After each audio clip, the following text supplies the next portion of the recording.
عرشوں پہ فرض.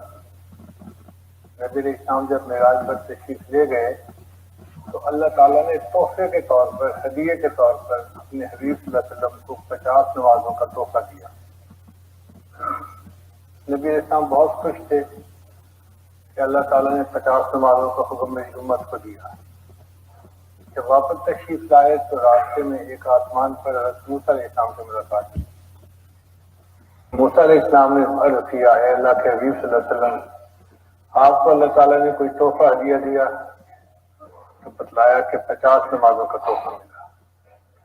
حضرت موسیٰ علیہ السلام نے عرض کیا، اے اللہ کے حبیب صلی اللہ علیہ وسلم، میری امت پر چند نمازیں فرض تھیں، ان کے لیے وہ پڑھنی بھی مشکل تھی، تو 50 تو بہت زیادہ ہیں. آپ اللہ تعالیٰ سے عرض کیجئے کہ اس میں تھوڑی کمی کر دیں، ڈسکاؤنٹ دے دیں. چنانچہ نبی اسلام پھر اوپر آسمان میں فرش پر گئے اور عرض کی تو اللہ تعالیٰ نے 50 کی جگہ 45 کر دی. ہر مرتبہ 5 نمازیں کم ہوتی گئیں اور نبی علیہ السلام 9 مرتبہ تشریف لے گئے تو 45 نمازیں کم ہو گئیں. مگر اللہ نے وعدہ فرمایا کہ میرے حبیب صلی اللہ علیہ وسلم، آپ کی امت 5 نمازیں پڑھے گی مگر ان کے نام اعمال میں 50 کا ثواب لکھا جائے گا. اب یہاں پر چند ایک باتیں طالب علم کے ذہن میں آتی ہیں. پہلی بات، کیا حضرت موسیٰ علیہ السلام ہمارے پیغمبر اسلام سے زیادہ ذہین تھے کہ نبی علیہ السلام کو 50 تھوڑی لگی اور موسیٰ علیہ السلام نے مشورہ دیا کہ کم کروا لیں؟ تو علماء نے جواب دیا ہے کہ نہیں، بات یہ نہیں تھی. اللہ تعالیٰ نے اپنے حبیب کو بہت ذہانت سے نوازا تھا. مسئلہ یہ تھا کہ نبی علیہ السلام اس وقت اپنے محبوب کے دیدار سے بہرہ افروز ہو چکے تھے، اور محبوب کے دیدار کے وقت پھر عاشق یہ ہوتا ہے، محبوب کی طرف سے جو ملتا ہے اس کو معمولی سمجھتا ہے. اگر اللہ تعالیٰ 500 نمازیں بھی فرض فرما دیتے تو محبوب آمین کہہ دیتے. اور اس کی دلیل قرآن مجید میں سے ملتی ہے کہ یوسف علیہ السلام کو مصر کی عورتوں نے دیکھا تھا تو انہوں نے اپنی انگلیاں کاٹ لی تھی. ان کی ہوش گم ہو گئے تھے، ان کو پتہ نہیں چلا تھا کہ میں کر کیا بیٹھی ہیں. تو نبی علیہ السلام کا بھی یہی معاملہ تھا. دیدار کی تجلی کی وجہ سے ان کو 50 نمازیں کم محسوس ہو رہی تھی. اب دوسرے حوالے یہ پیدا ہوتا ہے کہ 1,24,000 انبیاء تھے مسجد اقصی میں جنہوں نے نماز ادا کی تھی نبی علیہ السلام کے پیچھے. ان میں سے حضرت موسیٰ علیہ السلام ہی کیوں راستے میں ملے؟ حضرت نوح علیہ السلام مل جاتے، حضرت ابراہیم علیہ السلام مل جاتے، حضرت آدم علیہ السلام مل جاتے، حضرت موسیٰ علیہ السلام پر ملے. علماء نے اس کو جواب دیا کہ انبیاء میں سے حضرت موسیٰ علیہ السلام وہ نبی ہیں جن کو اللہ تعالیٰ نے ہم کلامی کا شرف عطا فرمایا. وَكَلَّمَ اللَّهُ مُوسَىٰ تَكْلِيمًا. کوہ طور پر جاتے تھے، اللہ تعالیٰ سے ہم کلامی کا شرف حاصل کرتے تھے. اب ہم کلامی کرنے کے بعد ان کا جی چاہا کہ میں اللہ کا دیدار بھی کروں، تو انہوں نے اللہ تعالیٰ سے عرض کیا، یا اللہ رب ارنی انظر الیک، میں آپ کو دیکھنا چاہتا ہوں. اللہ تعالیٰ نے بتلا دیا کہ اے میرے کلیم، آپ مجھے دنیا میں دیکھ نہیں سکتے. تو چونکہ ان کو انکار ہو گیا تھا تو موسیٰ علیہ السلام کو پتا تھا کہ اب اللہ نے اپنے حبیب صلی اللہ علیہ وسلم کو عرشوں پہ بلایا ہے اپنے دیدار کے لیے. تو موسیٰ علیہ السلام کے دل میں بات آئی کہ میں اگر دیدار دنیا میں نہ کر سکا تو اب میں راستے میں جا کے انتظار کرتا ہوں، اس ہستی کا دیدار کروں گا جو میرے محبوب کا دیدار کر کے واپس آئے.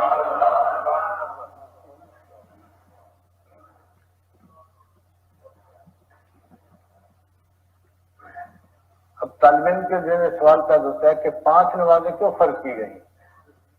علماء نے اس کا جواب دیا کہ انسان کے 5 حواس ہیں، ان 5 حواس کے شکریہ کے طور پہ اللہ نے 5 نمازیں ادا فرمائی. جیسے دیکھنا، سننا، سونگنا، چھونا اور چکھنا ہے، ان کو 5 حواس کہتے ہیں.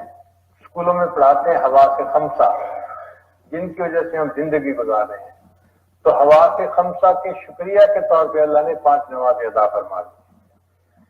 بعض علماء نے کہا کہ نہیں، انسان کی 5 بنیادی ضروریات ہوتی ہیں. ایک ہوتی ہے کھانا، پھر پینا، پھر لباس، پھر مکان اور بیوی، یہ 5 بنیادی ضروریات ہیں۔ تو 5 نمازیں پڑھتا ہے وہ ان 5 بنیادی ضروریات کا اللہ کے شکر ادا کرنے والا بن جاتا ہے۔ بعض نے کہا کہ نہیں، 5 بنیادی مصیبتیں ہیں جن میں سے ہر بندے کو گزرنا پڑے گا، جیسے موت، قبر، حشر، پل صراط اور میزان۔ یہ 5 ایسی مصیبتیں ہیں کہ جن میں سے ہر بندے کو گزرنا ہے، نیک ہو یا بد ہو۔ پل صراط سے گزرنا ہے، میزان سے نام اعمال کو تلنا ہے۔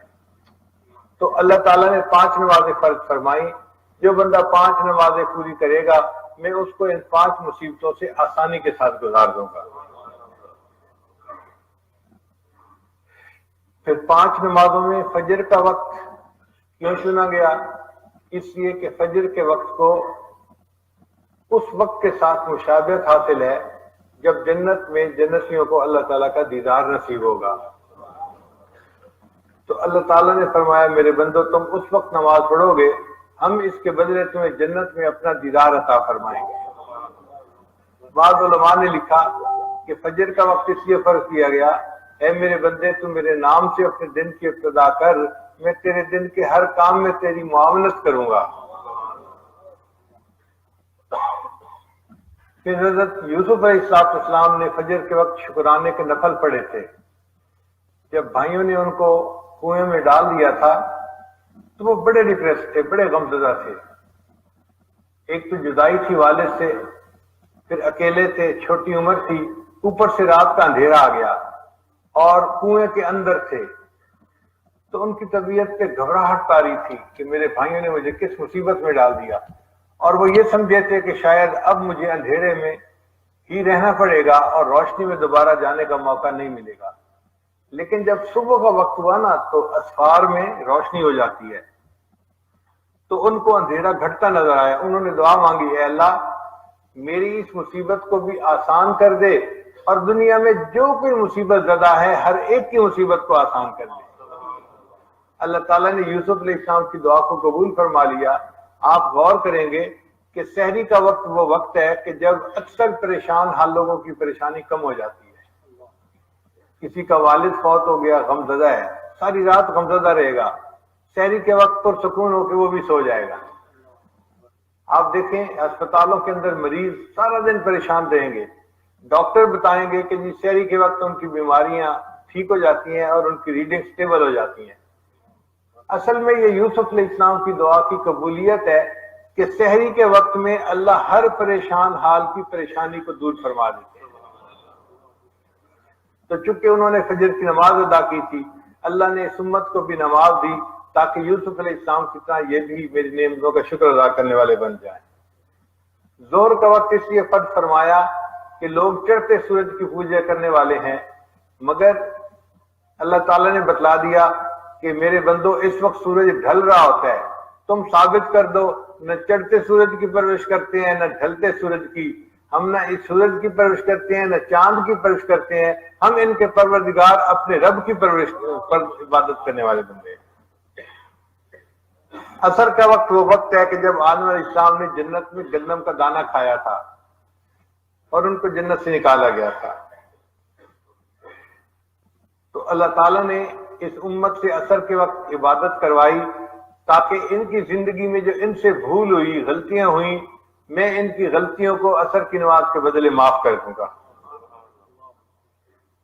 پھر یونس علیہ السلام ایک پیغمبر اسلام تھے، وہ عصر کے وقت مچھلی کے پیٹ سے باہر نکلے تھے اور انہوں نے عصر کی نماز ادا کی تھی۔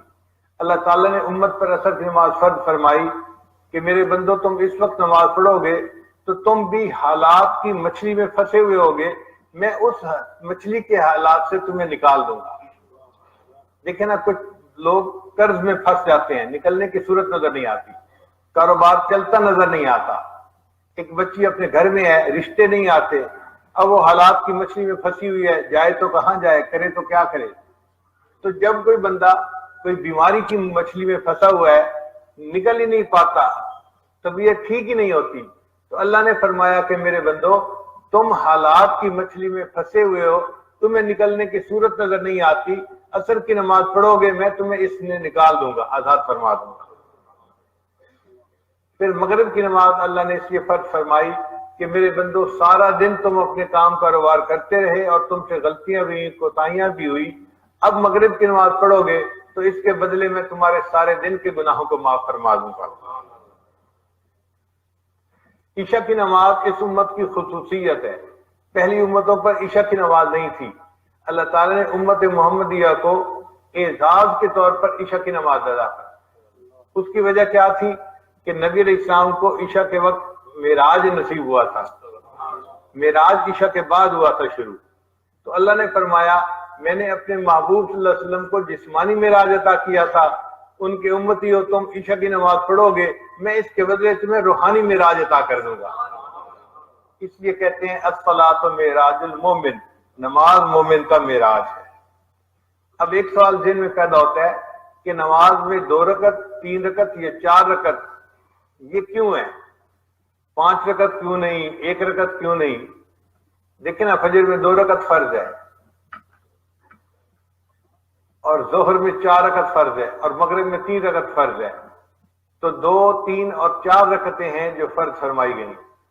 اس کی وجہ کیا؟ علماء نے کہا کہ اللہ تعالیٰ نے فرشتوں کو پیدا کیا، قرآن مجید میں ہے جاعل الملائکۃ رسلا اولی اجنحۃ مثنی و ثلاث و رباع، ان فرشتوں میں بعض کے 2 پر اللہ نے بنائے، بعض کے 3 پر بنائے اور بعض کے 4 پر بنائے۔ فرمایا میرے بندو فرشتوں کو ان پروں سے پرواز نصیب ہوتی ہے، تم مومن ہو نماز کی یہ رکعتیں ادا کرو گے تمہیں میں روحانی پرواز عطا فرما دوں گا۔ نماز کی رکعتوں پر ہم غور کریں تو 17 رکعتیں فرض ہیں، 2 فرض فجر کے، 4 ظہر کے 6 ہو گئے، پھر 4 عصر کے 10 ہو گئے، پھر 3 مغرب کے 13 اور 4 عشاء کے، تو ٹوٹل 17 رکعتیں بنتی ہیں۔ اس کی وجہ کیا کہ اللہ تعالیٰ نے اپنے محبوب صلی اللہ علیہ وسلم کو معراج میں 17 چیزوں کی سیر کروائی تھی، 8 جنتوں کی، 7 جہنم کے حصے، تو 8 اور 7 15، اور 1 عرش اور 1 کرسی، اس کا دیدار اللہ نے کروایا تھا۔ تو 17 رکعتوں کی سیر اللہ نے اپنے حبیب صلی اللہ علیہ وسلم کو کروائی تھی، 17 رکعتیں ہی اللہ نے فرض واجب فرما دی، امتی ہو تم 17 رکعتیں ادا کرو گے میں تمہیں بھی اپنے وقت پہ جنت کی سیر کروا دوں گا۔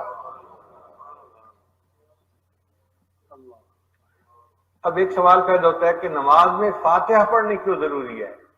نبی علیہ السلام نے فرمایا لا صلاۃ الا بفاتحۃ الکتاب، کہ سورہ فاتحہ کے بغیر نماز نہیں ہوتی، یہ اتنی ضروری ہے۔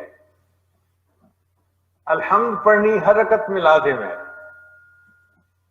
اس کی وجہ علماء نے لکھی ہے کہ اللہ تعالیٰ نے جو کچھ آسمانی کتابوں میں نازل کیا وہ سارا کا سارا اللہ نے قرآن مجید میں نازل فرما دیا، پھر اللہ نے پورے قرآن مجید میں جو نازل کیا اس کو اللہ نے سورہ بقرہ میں نازل فرما دیا، پھر جو سورہ بقرہ میں تھا اس کو اللہ تعالیٰ نے سورہ فاتحہ میں نازل فرما دیا۔ اس لیے سورہ فاتحہ کو کہتے ہیں فاتحۃ الکتاب، یعنی کتاب کا جو اوپننگ چیپٹر ہوتا ہے یا پورے قرآن کی جو سمری ہوتی ہے وہ سورہ فاتحہ ہے۔ پورے قرآن میں جتنے معارف موجود ہیں ان کا خلاصہ سورہ فاتحہ میں آ چکا ہے۔ کیسے آیا؟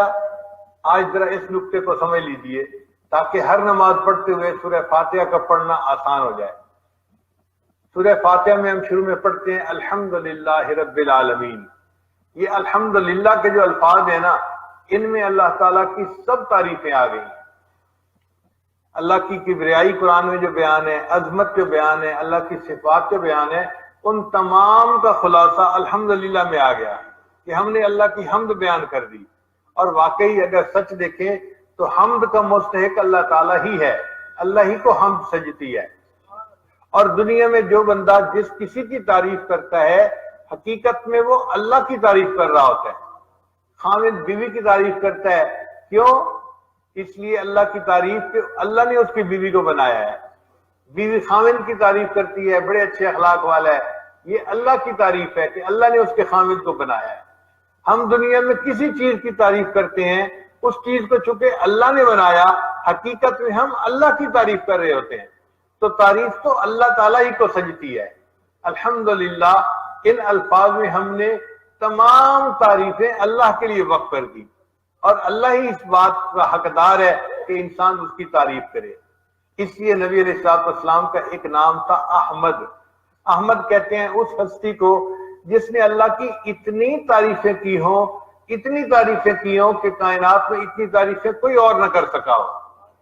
اور واقعی نبی علیہ السلام نے جو اللہ کی حمد بیان کی ہے، ایسی حمد تو کوئی بیان کر ہی نہیں سکتا۔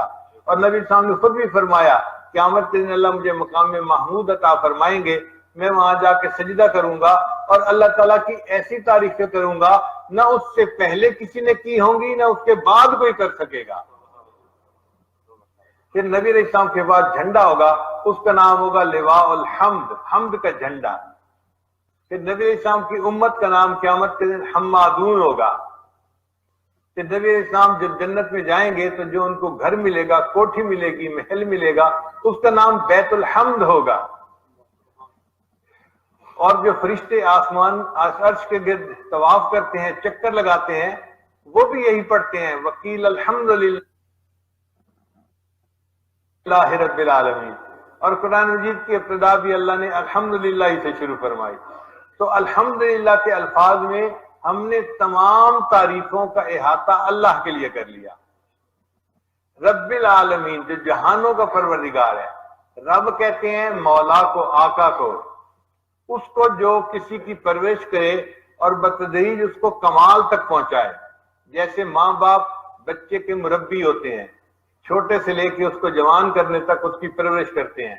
مالی پودے کا مربی ہوتا ہے، تو مربی کہتے ہیں جو کسی کی پرورش کرے، اس کو کمال تک پہنچا دے۔ اللہ تعالی ہمارا رب ہے، ہمیں رزق دیتا ہے، ہماری ضروریات کو پورا کرتا ہے، اللہ تعالی ہماری مشکل کشائی کرتا ہے، ہر کام اللہ کرتا ہے، وہ ہمارا رب ہے، ہمارا پروردگار ہے۔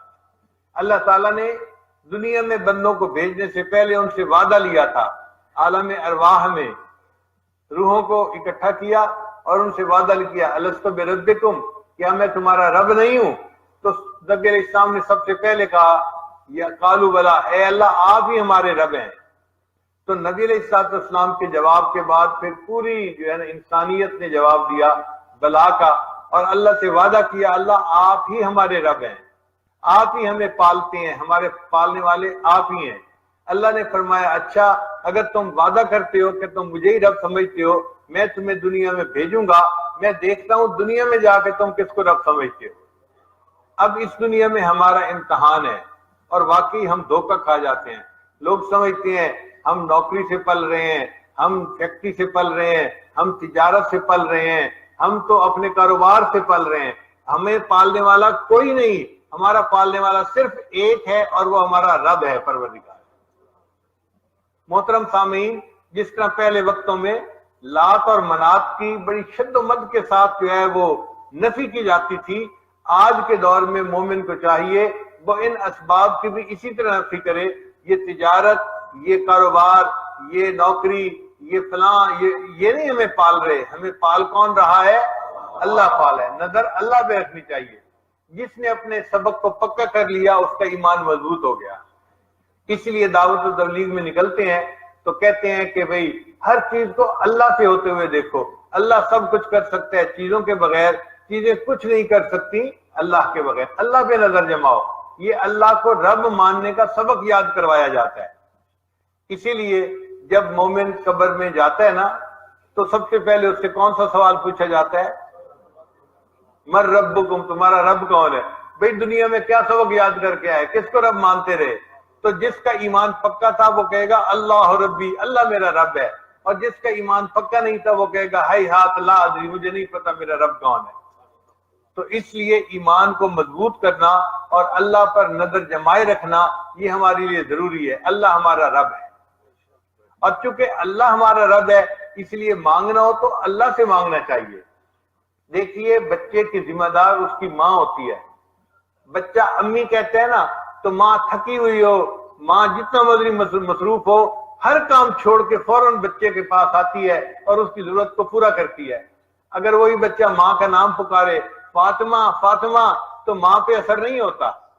لیکن امی امی کہے گا تو ماں کے اندر کی ممتا جو ہے وہ ابھرتی ہے اور بچے کی طرف وہ متوجہ ہوتی ہے۔